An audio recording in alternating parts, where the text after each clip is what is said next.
ఏదైనా మన వరకే వస్తేనే తెలుస్తది అన్నట్టు మనం చిన్నగా ఉన్నప్పుడు అమ్మ వాళ్ళు పూజ చేస్తుంటే అబ్బా ఎందుకు వీళ్ళు రోజు పూజ చేస్తారని చెప్పేసి అనుకునేది.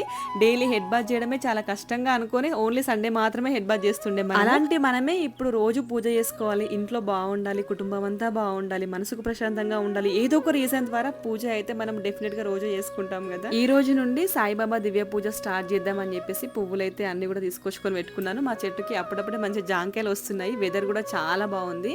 దివ్య పూజ ఎలా చేస్తానో మొత్తం కూడా వీడియో షూట్ చేద్దాం అనుకున్నాను కానీ ఇంకంతా మర్చిపోయినాను అనమాట. మన ఛానల్లో ఆల్రెడీ ఉంది, ఒక 6 months ముందు అనుకుంటా ఆ దివ్య పూజ వీడియో కూడా పెట్టినాను నేను. దివ్య పూజ చేయడం ఇలా ఎంతమందికి అలవాటు ఉంది. అట్లాగే ఈ 2 బాబా విగ్రహాలు ఎందుకు పెట్టిందంటే అంతకుముందు బాబా విగ్రహం ఉండే, మొన్న షిరిడీకి వెళ్ళొచ్చిన తర్వాత ఒక బాబా విగ్రహం ఉండే, 2 కూడా సెంటిమెంటే అనమాట. సో అందుకే 2 విగ్రహాలు పక్క పక్కన పెట్టి దివ్య పూజ అయితే స్టార్ట్ చేసినాను. ఇదే మొదటి వారము. ఒకవేళ దివ్య పూజ గురించి కావాలి అంటే కామెంట్ చేయండి, నెక్స్ట్ వారం చేసినప్పుడు ఫుల్ డీటెయిల్స్ అన్ని కూడా చెప్తాను. ఓం సాయిరామ్.